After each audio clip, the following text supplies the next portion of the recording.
I've had many leading experts on this show, including Matthew Walker, and they've all said the same thing about sleep. They've said it's the biggest positive investment you can make in your own performance. You can have the best strategy in the world, but if you're consistently tired, poor decision-making will follow and eventually cause other things to fail in your life. So if you're looking to optimize your recovery, you should start looking at what you're sleeping on. Our sponsor, Helix, makes high-quality mattresses tailored to your body. It doesn't matter if you run hot, sleep on your side, or need something firm. Helix has a mattress for you. And I asked them recently to send one to a member of my team, and Juan received it. And we travel a lot, so when he's home, quality sleep really matters. And he told me he's getting the best sleep of his life.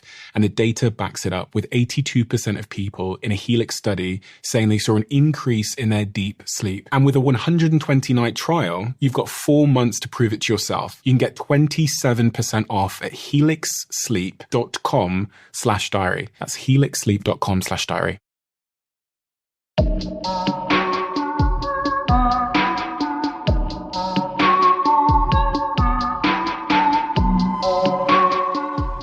Once again, this week has been chaos, absolute chaos, and therefore we've got a lot to talk about.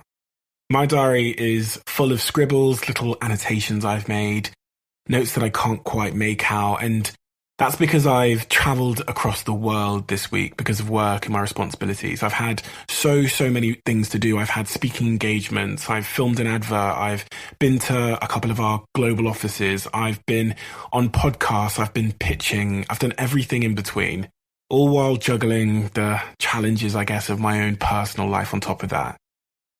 And when I have weeks like this, I have more to think about and more to say in my podcasts than usual weeks. I have more sort of self-analysis. So this diary entry is definitely going to be interesting, and it's definitely going to be honest. And I'm actually talking about topics this week that I think even I've been too scared to talk about. Yeah. So without further ado, my name is Stephen Bartlett, and this is the Diary of a CEO. I hope nobody is listening, but if you are, then please keep this to yourself.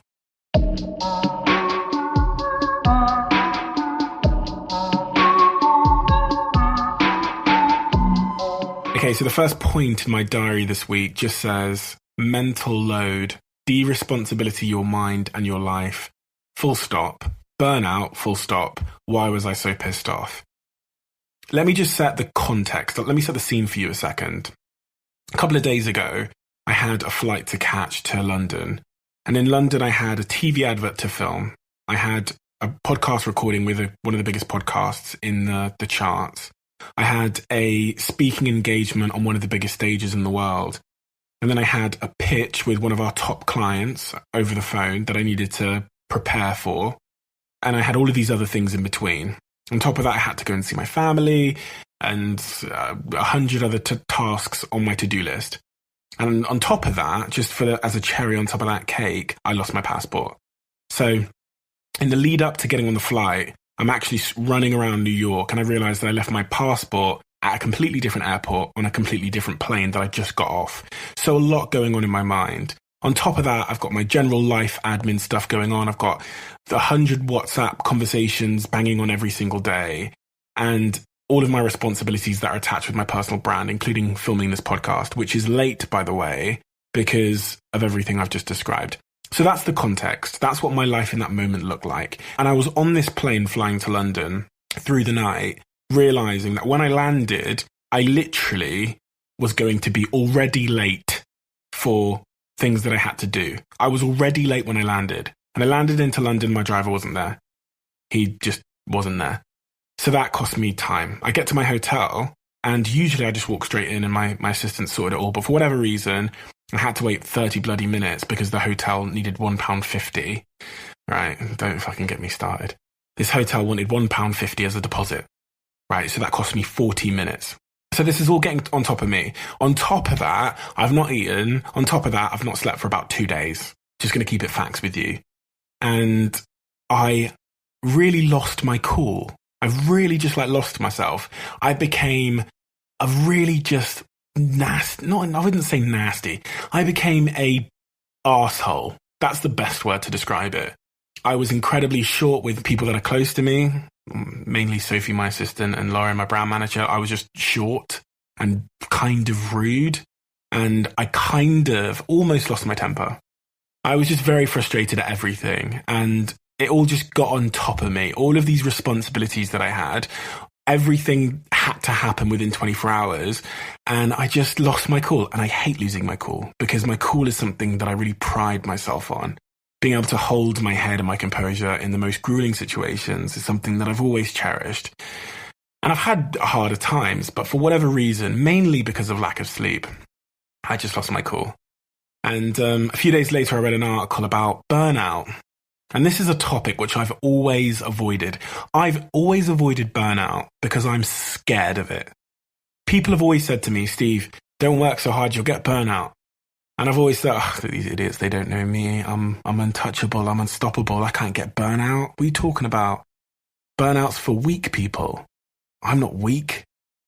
And I'm even scared about talking about it now, because people that know me always worry about me because of how much I give to my work and my life and all these kinds of things. And here's a disclaimer. This is me being completely honest. As you will tell as this podcast goes on, I'm fine, right? I'm not burnt out. I just needed a fucking nap. I'm happier than I've ever been, as always. I'm more excited about life and my career and my job and my business than ever before. I just had a fucking moment. And I read this article on BuzzFeed about burnout, and it talks about how our generation are the burnout generation. And it just felt so true. You are the burnout generation. You listening to this right now, you're not the millennial generation. You're not the lazy generation, as other generations have labeled us. You're the burnout generation. We're the generation that have optimized our lives for work. We are obsessed with climbing the proverbial ladder. We are desperate to get to promotion and more responsibilities so that we can keep climbing and keep climbing and keep climbing and then retire and die. And social media has played a role in making us the burnout generation, because it's also made us the I want your life syndrome generation. We want everyone's life. Social media shows us this amazing world where people just like us are living their best life. I fucking hate. Do you know what term I fucking hate? My best life. That is, for the record, something I just fucking hate, right?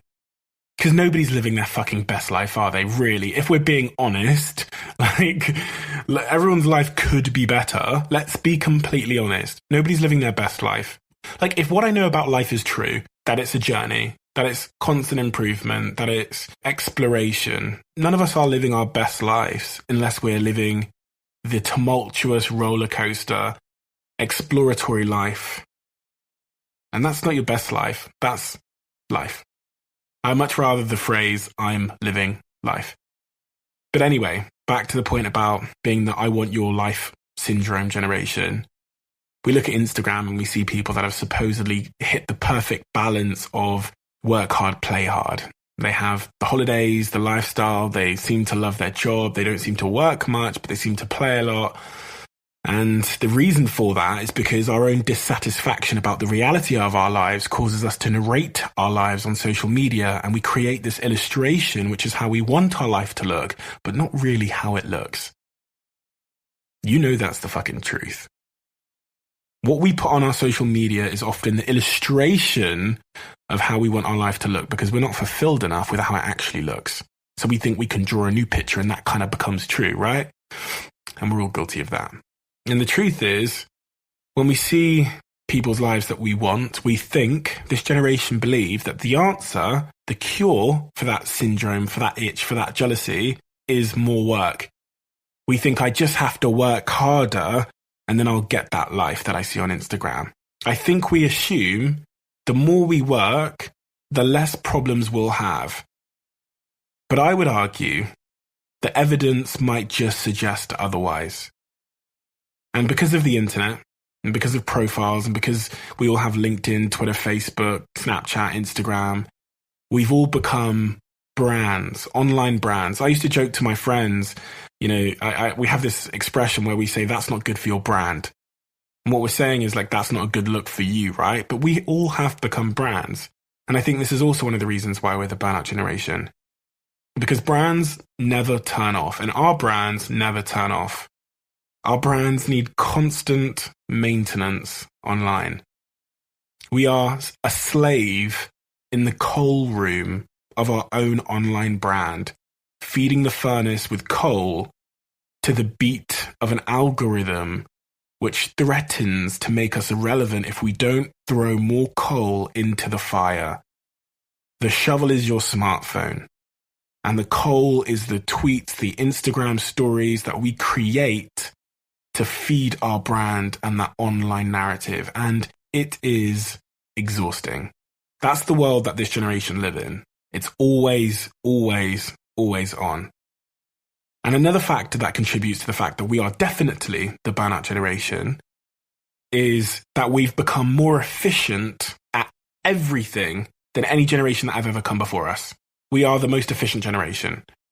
We've made our lives so efficient so that we can do more, so that we can free up time just to fill it with things that will make us more busy, so that we can take more on, so that we can add more notifications and emails and tasks to our to-do list. We've replaced quality time with things that take less time. And I live in New York City, right? And New York is known for being the city that never sleeps, and the hustle, the bustle, the career, and all of those things, right? And so this city really is a prime example of exactly what I've described. Every bloody food place in New York is like Subway, where you pick 10 ingredients really, really quickly, and they'll chuck them in a bowl for you or stick them between bread so that you can get back to your desk and carry on working faster. What happened to like sitting down with friends and waiting for your food to be cooked? That idea of sitting and waiting and socializing in person, as we all know, is sacrilege to the burnout generation. That's like blasphemy, right?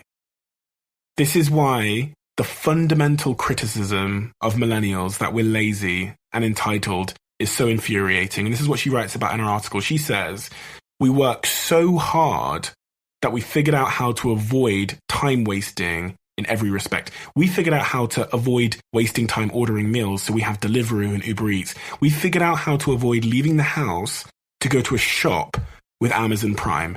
We figured out how to save time meeting loved ones by using FaceTime. We figured out how to make dating more efficient and faster with Tinder, just so we can free up time to fill it with more things to be busy with.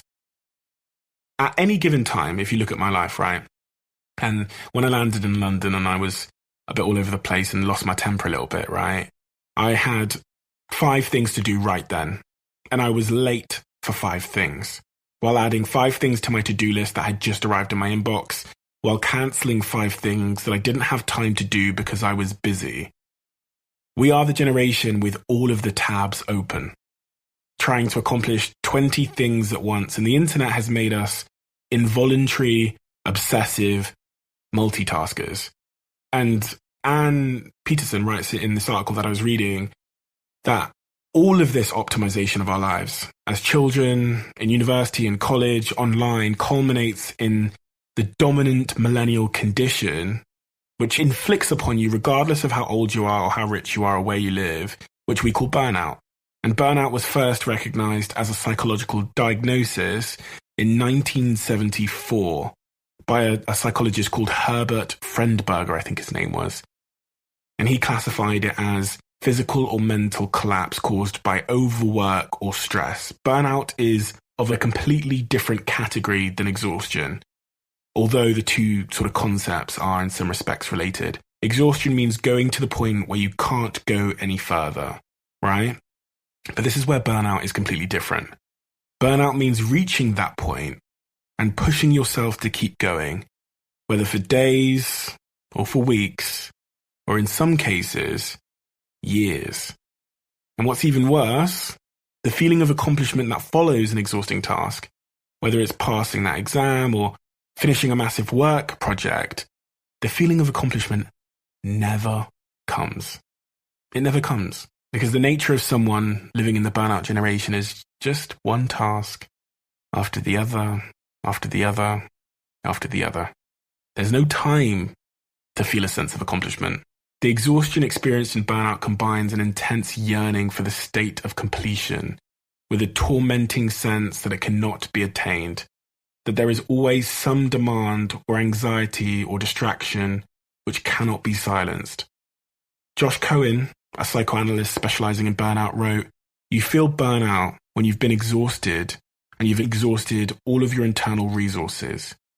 Yet you cannot free yourself of the nervous compulsion to go on regardless." And there are so many people listening to this right now which are going to be able to relate to that.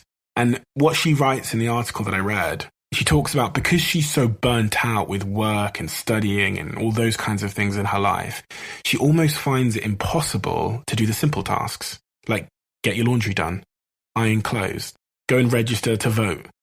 The simple errands in our life, our generation find it impossible to do because we're so burnt out and exhausted by running our lives and our careers, right? And if you can relate to that, then I think you need some advice. And I was looking around the internet and I was looking in books and various other sources for some solid advice I could give you. And the crazy thing is a lot of the stuff you read online about being burnt out or exhausted points to like, go do yoga or fucking eat mocha chocolate fracca latte vegan bullshit. I don't know. And the truth is none of that's going to help.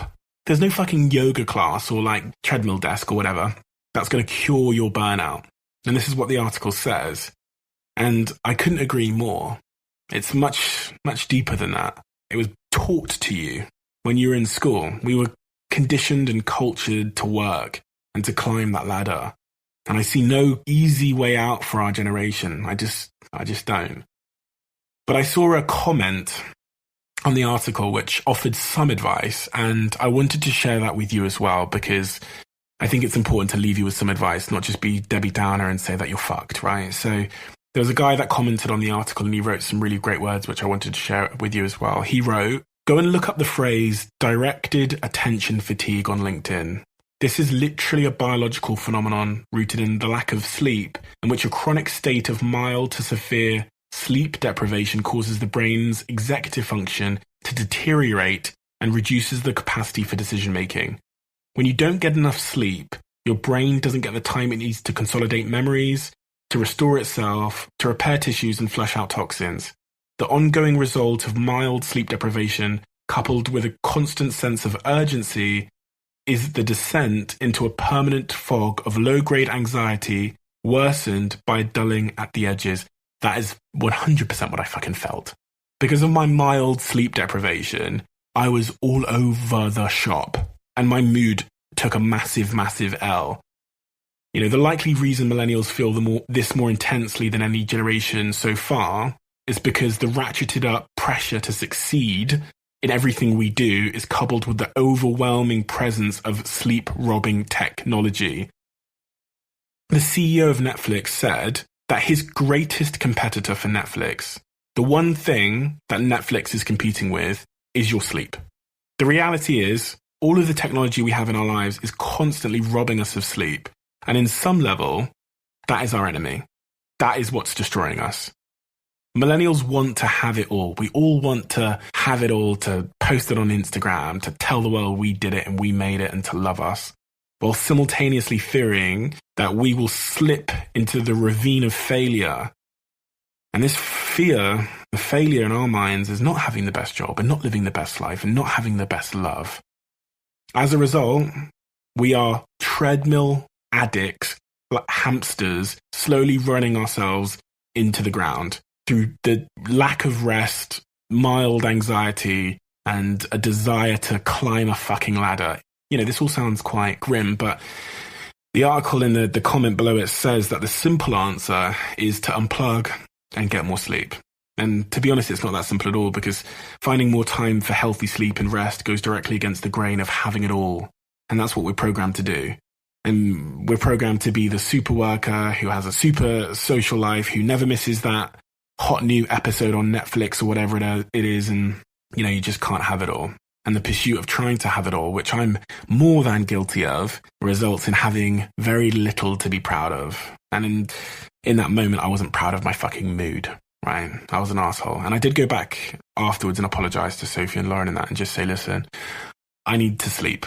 I need to make sure I take care of myself, because if I don't, I'm going to find myself in a really bad state of mind. And that bad state of mind is going to cause me to become someone I don't want to be. But it's also going to be the one thing that stops me from actually being successful in all the things I want to be successful in. I guess the moral of this elongated point is to take care of yourself. Stop sweating about having it all and being it all and achieving everything and climbing the ladder. Declutter your mind. De-responsibility your life. Simplify everything. The only way our generation are going to win is if we push back on this conditioning, on this culture and on society, which has made us the to-do list burnout generation, and we actively, and this is kind of ironic for me telling you to work on something else right now, but we actively work on simplifying everything and maybe go back to our roots. I talked in one of my previous podcasts about one of the main causes of depression and mental health, according to a lot of the books I've read, and specifically a book called Lost Connections, is the lack of psychological needs that we're getting from the world we live in today. The lack of exercise, for friends and family, love, our tribe, nature, and the efficiencies that we've produced by being part of this generation are the things that have robbed us of those things, those psychological needs. So a lot to think about there, but I hope something there has helped you, because this whole journey has definitely helped me. And once again, for my friends and family and you guys that listen to this, I'm completely fine, okay? The funny thing is, when I record this podcast, I always get loads of messages of concern because I speak openly about things that I'm thinking. I've never, ever been concerned for myself because I am so deeply happy. But this podcast is the journey of me exploring ideas and exploring myself. And I think for the last 6-7 years, everybody has said to me, Steve, you're going to get burnout. Steve, you're going to get burnout. Steve, you're going to burn yourself out. Don't work so hard, you're going to get burnout. And I've always just shrugged them off and told them, you don't know me. I'm invincible. That's what I've thought in my head when they said it. Burnout isn't for me. Burnout's for weak people. But I've changed my mind. I think there is a chance that I could get burnout. And I don't want that to happen. So I'm going to fight it. Okay? And I think you should fight it too. Okay, so the next point in my diary, I've just written reminder. And here's what the reminder says. It says, there's so much uncertainty in life, but the one thing we know for sure is the inevitable. And here's what I mean. We know that there are so many question marks in life. And part of the reason this podcast exists is because as the CEO of a company that runs a pretty high intensity life, as you've just heard from the previous point, I have tons of questions that I explore every single day. But there is one thing that I know is certain. The only thing certain is that you are 100%, without a shadow of a doubt, going to die. 100%. Your heart is 100% going to stop. Your brain is 100% going to shut down, and you're going to be dust in memories. You're going to be dead longer than you were alive. And with all this in mind, the most important reminder, and I guess a lot of this is inspired by Steve Jobs and what he said at his commencement speech, is, what matters? Steve Jobs said at that commencement speech, he said, we're all already naked. We've all got nothing to lose. We have to follow our hearts. But I guess my question is, what matters? And for me, this is a reminder that I kind of bestow upon myself regularly. There are two things that matter. There's kind of two parts to our story as humans. There's life and there's death, and there's two things that matter. And when you think about this from a more sort of philosophical perspective, only one of those things is in our control: life. And the decisions you make, the way you behave in your life, will unequivocally determine the legacy, the memory, and the impact you continue to have following your life in your death. So because the only part in our control is my life, let's just focus on my life. What matters in my life? There's two things that matter in my life: me and other people. So on the point of me, the thing that matters most is my happiness. And as it relates to other people, my family matter, and it matters that I use my existence here on earth while I was alive to make the existence of other people more happy and fulfilled. Those are the two concepts that matter: me and other people. My happiness and making sure that because I existed, the happiness of other people is improved. And I guess this is a really sort of simple idea, but I don't think you believe it. I don't think 99.99999% of people really know they're going to die. I don't think they live like that. I'm being completely honest, I do not. I don't for a second think that you think you're going to die. But it's 100% guaranteed that nobody makes it out alive. Because if you really believe that, if you really believed that fact, I don't think you'd live your life how you're living it. If you really thought those things mattered and you really knew that you were already naked, I don't think we'd spend so much time sweating the small stuff, caring about strangers' opinions, asking for permission to live our own lives. And so for me, this reminder is a really, really powerful, liberating one. And it's one that I reflect back on whenever I feel myself getting consumed by bullshit that really won't matter. I will be dead longer than I was alive. And so, ain't got shit to lose. Okay, the next point in my diary, I've just written, there are no rules to success. This is a really fucking weird thing to say because a lot of the people that listen to my podcast or listen to my content or watch my YouTube, I guess what we're all looking for is a bunch of rules that we can apply to our own lives to help us achieve results that we're looking to achieve, right? And I think one of the revelations I've had is that there are really no rules to success. There can't be rules to success when all of the subjects are different. You are different to me. So the rules that are applicable to me for my success and the way that I get to where I want to go can't also all apply to you, right? Because we are completely different jigsaw pieces. And it's hard because in life we're always looking for rules. We're looking for undeniable rules for this puzzle. Rules on how to become successful, on how to be happy. And the great epiphany I had when I was flying on this plane the other day is that there are no rules for all of us. So studying another human, following their steps is in fact really dangerous. There are only rules for ourselves and our own lives. We're all different. How could there be a rule for all of us? In fact, every time we try and treat different things the same, history tells us this amounts in failure. If you look at the education system, teaching all kids in the same way, the same thing, is fucking kids up. I'm one of them.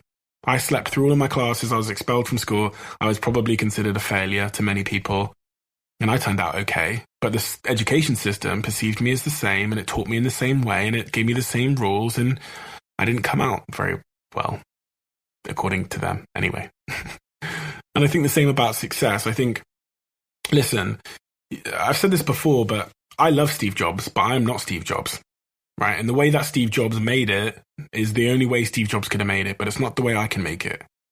And as I said before, we are so good at confusing admiration with aspiration. You can admire someone and not want to aspire to be them, not try and copy the footsteps that they've taken. I talked on this podcast a while ago about a young kid that follows me that desperately wants to be an entrepreneur. And I don't know how to put this. He was really inspired by what I do and my story and my journey. So he's tried to emulate it almost exactly. And because of that, he's resulted in a lot of failure. He's living at home with his mum currently. He's getting older and older and older, but he's still trying to copy the blueprint of my life. And the problem is, that was me. I'm not saying I was special or anything. I'm fucked up in so many bloody ways. And because I'm fucked up and because I'm crap at things and because I'm good at some things, the jigsaw piece that resulted in my overall success is a certain shape. That's the piece that fitted me. And what I'm saying to you is the piece that will fit you won't look like the piece that fits me.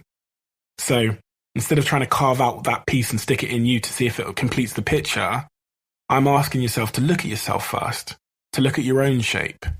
And once you understand yourself, once you build that self-awareness about what you love and what you're good at and what you're bad at and what sucks and what your talents are, then you can carve out a piece to fit your jigsaw and to complete that picture. I promise you, it's so fucking dangerous trying to copy people that you admire. You can learn from them, but to try and emulate them, that's a dangerous old game. The secret is self-awareness. The secret is knowing yourself. Okay, so the next point in my diary, I've just written social media, work, chemical imbalance.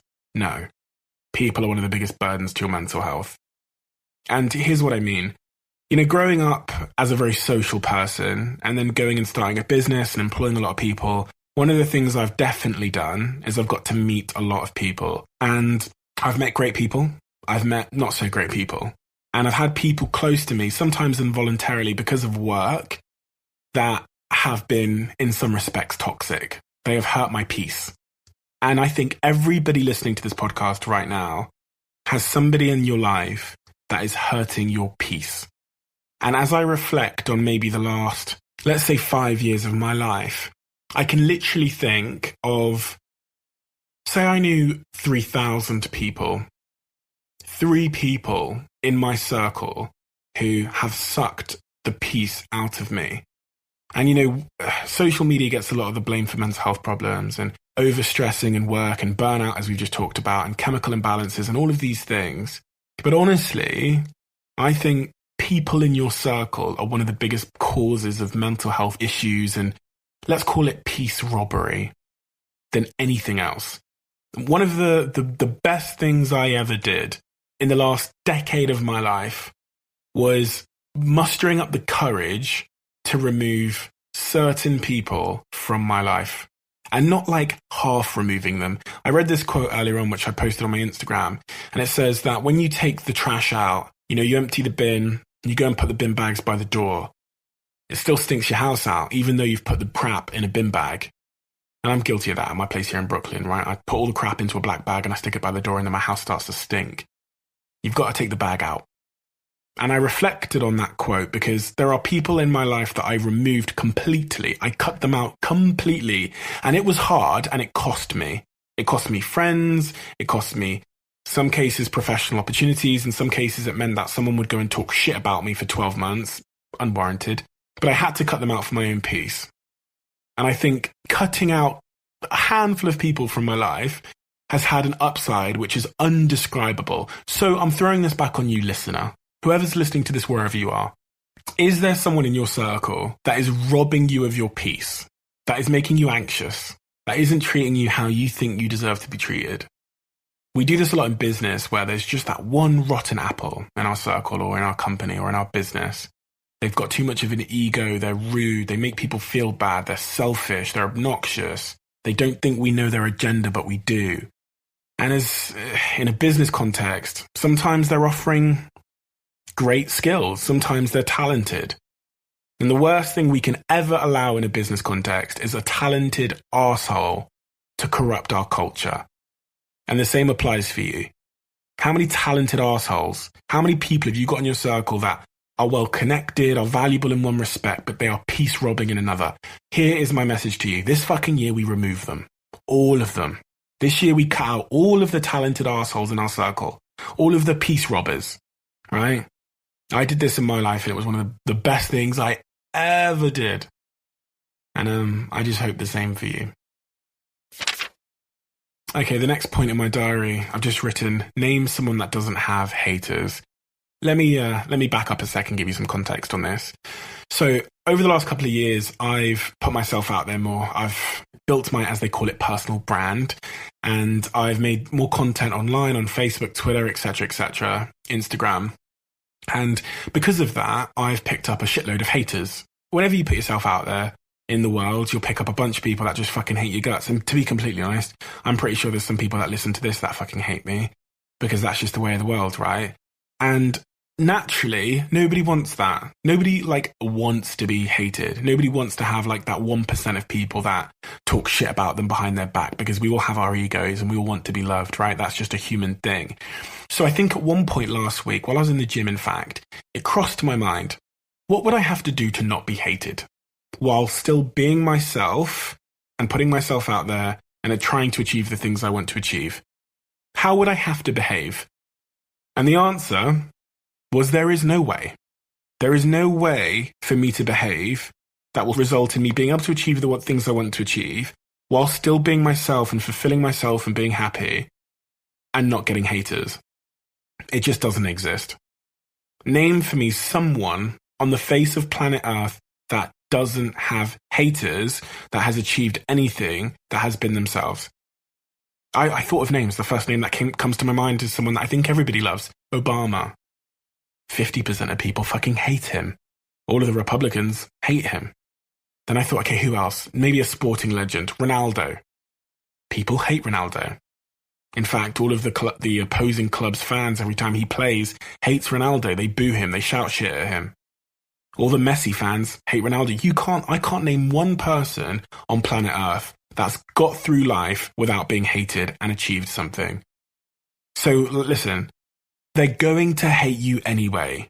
They're going to talk shit about you anyway. And sometimes I think because I'm younger and I'm fairly new in my industry and our company's done really well and we're disruptive and we speak honestly and all these kinds of things, people fucking hate my guts. And some people do. And I hear about other agency CEOs. There's one in particular in Manchester I've heard about that. Apparently they just fucking hate me. Never met me. Have no idea who they are. Have no idea who this guy is. Absolutely hates me, apparently. And upon hearing that, it's definitely not very nice. No one wants to be hated. But, what choice do I have? We all get this in life. This isn't just a situation unique to myself. We face this resistance that comes from others, whether it's strangers, whether it's your mum, whether it's your dad, your brother, your sister, your sister-in-law, whether it's a stranger that works in a competing business that's 2 decades older than you, that is clearly a bit pissed off that you've done it right for yourself. That is the resistance we all face. And that resistance tells us to get back in our place. How dare you try and be successful?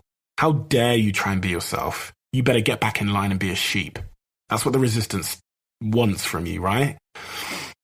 But the problem is standing in line is a really unhappy place to be. So I have to come to peace and I have to be happy outside of the line. But outside of the line is where all the shit talk takes place. That's where people try and tear you down. And a lot of the time they tear you down because they wish they could step outside of the line too. So they're shouting from the line, get back in line, who the fuck do you think you are? And Gary Vaynerchuk, I've seen him be torn down in this way. There are like a cult of people that are just Gary Vaynerchuk haters. And if you tweet something negative about Gary Vaynerchuk, you'll get 200 retweets on Twitter. Because people they love to hate him. There's no fucking reason to hate Gary Vaynerchuk. Honestly, there's not. I've met the guy 4 or 5 times. Nice guy. I text him quite often. Nice guy. He's trying to make the world a better place and his intentions are good. People fucking hate his guts. And this is the world we live in. And the choice you have is this.